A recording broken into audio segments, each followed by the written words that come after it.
back. I'm Mabel, Jong here at HCEG Annual Summit, having too much fun with Ferris Taylor, Executive Director at HCEG. Thank you, Ferris. So good to see you, and also for taking the time out to talk with us. You are busy on this event all year long, is that right? It really is an annual process that we go through, and it accumulates. It ends actually with the annual forum, because we build the discussion of all of the critical issues up until the forum. And I'm glad I could step out. We've got a great conversation taking place right now. We just came out of another great one. Okay. But we have terrific support from the industry. I guess the thing that's impressed me the last 2 days is we have some new people that have come, and as they walk into HCG, I see lots of hugs and handshakes saying, "Oh, I haven't seen you for X number of years." Yeah. That's the networking of HCG that brings the thought leaders of the industry together. That's terrific. And when people part ways, they shake hands, they go on their planes to back to wherever they're based, you're still here getting ready for the next top 10 list. Is that right? That's correct. By the end of tonight, at our closing dinner, we will announce what the membership has gone through in terms of a process to arrive at a 2020 HCG top 10 list. And then that becomes, we still have a couple more months to finish 2019's top 10 list, a couple of webinars and some roundtables and like that. But then in January, we go to work on the 2020 top 10 list. I don't know what it is yet, because they're in the process of selecting that right now. But we will take that list and then run with it. At the top of the list for the last couple of years is data and analytics. What does that surprise you, or does that feel like membership is making some headway here in this area, tackling the concerns that they have in this area? Excellent question, and there's a convergence of things that have happened that I think has really moved that to the top 10 list. And it goes back 10 or 15 years. The ARA funding really moved healthcare into the 21st century. It put money out there for providers to go electronic. Up until that time, if you went to see your doctor, behind the reception desk was this 10,000 manila envelopes with your medical records in it. You don't have data when it's in a written format there. So the stimulus package, the ARA funding, put $38 billion into creating electronic medical records. Now, fast forward, we have data that we didn't have 10 years ago. And consistent with that, the technology, the computer technology is advanced to where we have the analytics. We spent yesterday morning over at IBM Watson at their innovation lab. And when you look at the technology now that they can bring together to bring to bear on that data, it's a phenomenal opportunity to have healthcare data and analytics. The third issue that's impacting that is that healthcare is now taking off its blinders. It used to be that healthcare was, well, just the medical stuff, chronic disease and acute care. And now we're starting to say, we have to look at the whole person and what is their whole, what are the barriers to their health? Transportation, food, housing. There's a session going on right now with Megan Callahan from Lyft, talking, and she has a panel of healthcare executives talking about how much better health outcomes can be when you facilitate getting people to their doctor, to the pharmacy, to the other things that they need to live healthily. Really addressing those social determinants of health. Exactly. What do you think will be on the list next year? I know that's a big question because membership is still discussing and putting their thoughts together on this, but will there be something on that list that maybe was not there before? I'm sure there will be. I'm not exactly sure what it will be. They're voting on a list of 20 to 25 different things. I can relate back to last year. Number 11 on the list was more personalized medicine. And we all know in healthcare, with the genetic research that's taking place, with the mobile technologies and digital health, it's getting much more personalized and much more precision in its efforts.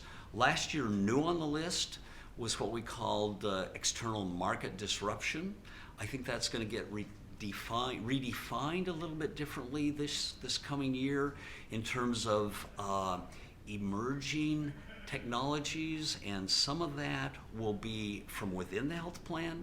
It isn't just going to be the outside Google, Amazon, Apple, Facebook, Microsoft technologies that are going to disrupt healthcare, but I think the industry is going to disrupt itself, and how that gets verbalized and comes into the top 10 list will be interesting. It's kind of exciting. And we've been doing this for, tracking this for 10 or 12 years, so we're starting to see that evolution of issues. New on the list this year, and it'll probably evolve a little bit, was the opioid crisis. And we know how critical that is. I think next year that might be a broader definition than just opioids, really substance abuse.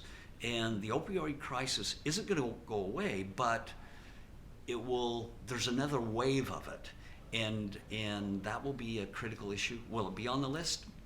We can go to Las Vegas and do some gambling to bet what's on the list and what's not. And we just have to come back to this meeting next year. You have to come back. That's and we'll keep this conversation going. We'll have monthly webinars. We have quarterly roundtables, but it all builds then to this event. And also back to the data, will there be more questions, concerns regarding access and who controls the data, and war of the clouds, if you will, since all of this data is going into the clouds? We had a discussion this morning, and there are concerns. Who owns the data? And of course, in my 30 years in healthcare, it's really Mabel's data. I thought it although was. the health plan wants to hang on to it, and the pharmaceutical company wants to hang on to it, and the lab wants to not share it. But as we make data more accessible and more liquid on the cloud, as you said, the concerns that we've seen raised is not just the ownership, who controls the data, but there's a deep concern around, I use the word cybersecurity, but it's privacy and security. You want to know that your healthcare data is being protected, and it's even more important than your banking data. You know, if you have a hack on your bank account, no harm, no foul. The bank puts $50 back into your account and you're safe. There's aspects of your health data that can't be put back into your account. We talked about precision medicine and genetics. If there is genetic information that gets exposed, it jeopardizes your own health, but it could also damage your future if you're an airline pilot, and data about your medical record becomes public. It's your job. So there's a lot of concerns around privacy and security with the data liquidity that we're trying to create in healthcare. Now, your original vision for the group, or HCEG's original vision for itself, was to be a limited number of members, or is it open to any healthcare executive who's Just interested? this year, we announced, and we've gotten a very good response to individual membership. Up until that point, you're right, it was a corporate membership across a number of people within the organization. I have to say, Mabel, that it's great to be back in Boston, because HCEG started out in Maynard, Massachusetts in 1988, when Ken Olson and Digital Equipment disbanded their healthcare users group. And that group of users said, well, forget about digital equipment. We find value in coming together and networking and building a national sort of network of colleagues that I can call and share perspectives with. And in answer to your question, it isn't that we're trying to keep it small, but if you get too large, you lose the ability to network and to know each other on a personal basis. Last night, rare opportunity to go just across the street here to the Fenway Park and have an evening, a couple hours of food and beverage on the left field deck. as a group, and then 80 or 100 seats at the Red Sox game. Wow. Most of them cheering for the Yankees rather than the Red Sox, and they had lots to cheer about. But when you've interacted with a person on that level of a relationship, then next week when a challenge comes up or a problem or a question, you can pick up the phone and call Mabel, Jong, and say, hey, and Mabel will take the call. Yep.